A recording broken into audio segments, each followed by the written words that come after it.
नमस्कार विद्यार्थी मित्रांनो, स्वागत आहे तुम्हा सर्वांचं पुन्हा एकदा आपल्या नाथ भरतीचा या आपला एज्युकेशनल यूट्यूब चॅनलवरती. तर विद्यार्थी मित्रांनो बघा, आपण आज जे की छत्रपती संभाजी महानगरपालिका पदभरती म्हणजेच बघा जी की मनपा भरती 2026साठी आपण आज सर्व पदांसाठी मित्रांनो उपयुक्त अशी बघा जी की आपण आज प्रश्नपत्रिका या ठिकाणी पाहणार आहोत. मित्रांनो बघा, आपला हा आजचा भाग आहे बघा जी की प्रश्नपत्रिकेचा मित्रांनो भाग 1 आहे. ओके मित्रांनो बघा, महत्त्वाचं म्हणजे काय, आता बघा 100% परीक्षेमध्ये मित्रांनो विचारले जातील या स्वरूपाची बघा मित्रांनो आपली आजची जी की बघा प्रश्नपत्रिकेतले मित्रांनो प्रश्नसंच असणार आहेत. म्हणून आपला हा आजचा जो काही हा संपूर्ण भाग मित्रांनो बघा एक आहे या ठिकाणी अवश्य शेवटपर्यंत या ठिकाणी अभ्यासून घ्या. आणि नवीन असाल तर मित्रांनो बघा प्रश्न तुम्ही आताच सबस्क्राईब मात्र अवश्य करून घ्या. ओके, तर बघा प्रश्न पहिला काय आहे, काय म्हणतो, छत्रपती संभाजीनगर महानगरपालिकेची स्थापना पुढीलपैकी कोणत्या वर्षी करण्यात आली? तर विद्यार्थी मित्रांनो बघा, जे की छत्रपती संभाजीनगर महानगरपालिकेची स्थापना ही बघा जी की क्रमांक 8 डिसेंबर 1982 रोजी मित्रांनो बघा ठिकाणी जी की करण्यात आली होती. ओके, तर बघा जी की मित्रांनो क्रमांक या ठिकाणी आपल्या प्रश्नाचं करेक्ट आन्सर आहे. दुसरा, संभाजीनगर जिल्ह्याचे सध्याचे पालकमंत्री कोण आहेत? मित्रांनो बघा, छत्रपती संभाजीनगर जिल्ह्याचे बघा जे की सध्याचे पालकमंत्री हे बघा जे की क्रमांक संजय शिरसाट हे आहेत. ओके, लक्षात असू द्या. पुढे आता बघा, वेरूळ लेणी खालीलपैकी कोणत्या धर्माशी संबंधित नाही? तर बघा मित्रांनो या ठिकाणी जे की काय म्हणतो, तर वेरूळ ही जी बघा लेणी आहे मित्रांनो ही खालीलपैकी कोणत्या धर्माशी संबंधित नाही? तर ती म्हणजे बघा जी की क्रमांक मित्रांनो सिख या धर्माशी संबंधित नाही. जर हिला सोडलं बौद्ध, जैन आणि हिंदू मित्रांनो बघा तीनही बघा जी की धर्माशी संबंधित मित्रांनो बघा जी की ही वेरूळ लेणी आहे. ओके, लक्षात असू द्या. बघा मित्रांनो जी की या ठिकाणी बघा क्रमांक आपल्या प्रश्नाचं करेक्ट आन्सर सिख या ठिकाणी असणार आहे. पुढे चौथा, छत्रपती संभाजीनगर जवळील बीबी का मकबरा कोणी बांधला? तर मित्रांनो बघा, छत्रपती संभाजीनगर जवळील बीबी का मकबरा हे बघा जी की क्रमांक आझम शाह हा बघा जी की मित्रांनो औरंगजेबाचा मुलगा जी की बघा मित्रांनो औरंगजेबाच्या मुलाने आझम शाह याने बघा जी की मित्रांनो बीबीचा मकबरा या ठिकाणी बांधलेला होता. ओके, तर लक्षात असू द्या. पुढे आता काय म्हणतो, पंचक्की कशासाठी प्रसिद्ध आहे? तर मित्रांनो बघा, पंचक्की ही जी मित्रांनो आहे बघा जी की छत्रपती संभाजीनगरमधली ही बघा जी की जलचक्र याशी मित्रांनो बघा जी की संबंधित आहे. ओके, पुढे सहावा, सिद्धार्थ गार्डन कशासाठी प्रसिद्ध आहे? मित्रांनो बघा जी की छत्रपती संभाजी महानगर बघा जी की संभाजीनगरमधलं सिद्धार्थ गार्डन हे बघा जी की कशासाठी प्रसिद्ध आहे? तर हे बघा जी की क्रमांक प्राणी संग्रहालय मित्रांनो बघा जी की याच्याशी संबंधित आहे. ओके, पुढे आता छत्रपती संभाजीनगर हे कोणत्या उद्योगासाठी प्रसिद्ध आहे?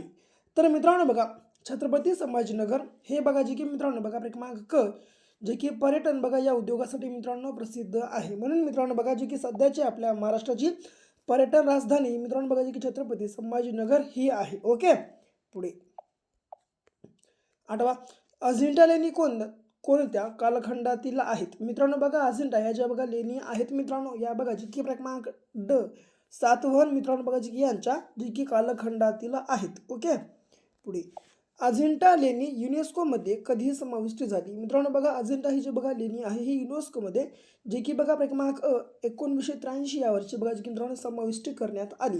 जे की बघा क्रमांक मित्रांनो 1983 या ठिकाणी आपल्या प्रश्नाचं मित्रांनो बघा करेक्ट आन्सर या ठिकाणी होणार आहे. पुढे आता दौलताबाद किल्ला कोणत्या डोंगरावर आहे? तर मित्रांनो बघा, दौलताबाद हा जो बघा किल्ला आहे मित्रांनो हा बघा जी की क्रमांक देवगिरी या मित्रांनो बघा जी की मित्रांनो डोंगरावर बसलेला किल्ला आहे. ओके, पुढे आता बघा 11वा, काकरापूर अणुऊर्जा प्रकल्प कोणत्या राज्यात आहे? तर मित्रांनो बघा, काकरापूर अणुऊर्जा बघा जी की पूर अणुऊर्जा प्रकल्प हा बघा जी की क्रमांक गुजरात मित्रांनो या राज्यामध्ये आहे. ओके, जे की बघा मित्रांनो क्रमांक गुजरात आपल्या प्रश्नाचं करेक्ट मित्रांनो या ठिकाणी आन्सर होणार आहे. पुढे आता बघा 12वा, भारताची सर्वात लहान सीमा खालीलपैकी कोणत्या देशाला वाटलेली आहे? तर ती म्हणजे मित्रांनो बघा जी की क्रमांक अफगाणिस्तान या ठिकाणी आपल्या प्रश्नाचं मित्रांनो करेक्ट आन्सर होणार आहे. पुढे 13वा, नांदूर मधमेश्वर हे अभयारण्य कोणत्या जिल्ह्यात आहे? तर विद्यार्थी मित्रांनो बघा, नांदूर मधमेश्वर हे जे बघा काही अभयारण्य आहे हे बघा जे की क्रमांक मित्रांनो नाशिक या बघा जे की जिल्ह्यामध्ये मित्रांनो असणारं अभयारण्य आहे. पुढे आता येलदरी धरण कोणत्या नदीवर बांधण्यात आली आहे? तर मित्रांनो बघा येलदरी हे जे बघा मित्रांनो धरण आहे हे बघा जी की क्रमांक ड पूर्ण मित्रांनो बघा जी की या नदीवर मित्रांनो ठिकाणी बांधण्यात आलेलं आहे. ओके विद्यार्थी मित्रांनो बघा एक तुम्हाला महत्त्वाची बात सांगतो बघा. या मित्रांनो आपल्या परीक्षेसाठी आपण बघा एक 5,000 प्लस प्रश्नांचा या ठिकाणी महाठोकळा बघा जी की लॉन्च केलेला आहे. जर समजा तुम्ही अजून आपला हा महाठोकळा या ठिकाणी खरेदी केला नसेल लगेच आपला महाठोकळा खरेदी करून घ्या. खरेदी करण्यासाठी 74 93 07 मित्रांनो हा आपला बघा जी की क्रमांक या क्रमांकावर मित्रांनो फक्त 150 रुपये तुम्हाला पे करून बघा स्क्रीनशॉट बघा पे केलेली या नंबरच्या व्हॉट्सअप ठिकाणी शेअर करायचे. या नंबरच्या व्हॉट्सअपला स्क्रीनशॉट टाकल्या अवघ्या 1 मिनिटाच्या आत मित्रांनो आम्ही हा जो बघा महाठोकळा आहे या ठिकाणी बघा जी की तुम्हाला तुमच्या ठिकाणी व्हॉट्सअप ग्रुपवर अवेलेबल करून देणार आहोत. म्हणून वेळ लावू नका लगेच आपला महाठोकळा खरेदी करून घ्या. जर तुम्ही आपला महाठोकळा बाय केलं तर 100% मित्रांनो बघा जे काही तुमचं निकाल आहे बघा मित्रांनो फक्त आणि फक्त आपल्या महाठोकळाच्या थ्रू येऊन जाईल. म्हणून मित्रांनो वेळ लावू नका. सध्याच्या घडीचा जर विचार केला तर 150 रुपीज बघा जी की मित्रांनो रुपये ही जी मित्रांनो बघा किंमत आहे खूपच कमी आहे. म्हणून 150 रुपये मित्रांनो बघा या 74 14 93 07 या क्रमांकावर पे करा आणि लगेच मित्रांनो नंबरच्या व्हॉट्सअपला स्क्रीनशॉट शेअर करा. ओके पुढे 15वा प्रश्न छत्रपती संभाजी महानगर बघा जी की छत्रपती संभाजीनगर प्रशासकीय विभागात एकूण किती जिल्हे व तालुके येतात. तर मित्रांनो बघा जी की छत्रपती संभाजीनगर बघा जी की या प्रशासकीय मित्रांनो विभागामध्ये बघा जी की 8 जिल्हे व 76 तालुके येतात. बघा जी की मित्रांनो क्रमांक अ या ठिकाणी आपल्या प्रश्नाचं करेक्ट आन्सर होणार आहे.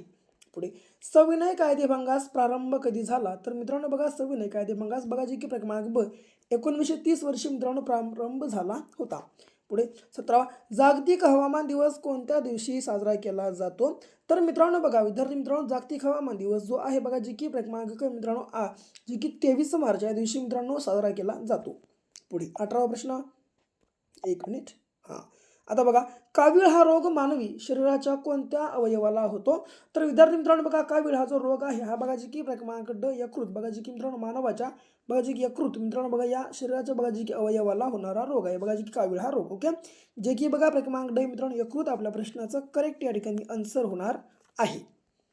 19वा तांब्याची संज्ञा कोणती आहे. तर विद्यार्थी मित्रांनो बघा तांब्याची संज्ञा ही बघा जी की क्रमांक CU ही आहे. ओके लक्षात असू द्या. शेवटचा वाढवण हे नियोजित बंदर कोणत्या जिल्ह्यात आहे. तर मित्रांनो बघा वाढवण हे जे बघा जे काय मित्रांनो नियोजित बंदर आहे हे बघा जी की कोणत्या जिल्ह्यात आहे या प्रश्नाचा करेक्ट आन्सर मित्रांनो तुम्हाला सर्वांना ठिकाणी कमेंट बॉक्समध्ये टाईप करून कमेंटमध्ये सांगायचं आहे. आणि बाकी जर समजा तुम्हाला ठिकाणी व्हिडिओ आपला आवडला असेल तर या आपल्या व्हिडिओला लाईक करा. जास्तीत जास्त तुमच्या विद्यार्थी मित्रांसोबत मित्रांनो आपला आजचा जो काही संपूर्ण भाग 1 आहे ठिकाणी अवश्य शेअर करा. अजून आपल्या चॅनलला समजा तुम्ही ठिकाणी सबस्क्राईब केलं नसेल अवश्य आपल्या चॅनलला सबस्क्राईब पण करून घ्या. तर भेटू पुन्हा अशा एका नेक्स्ट लेवलच्या नवीनशा भागासोबत. तोपर्यंत घ्या काळजी करा अभ्यास.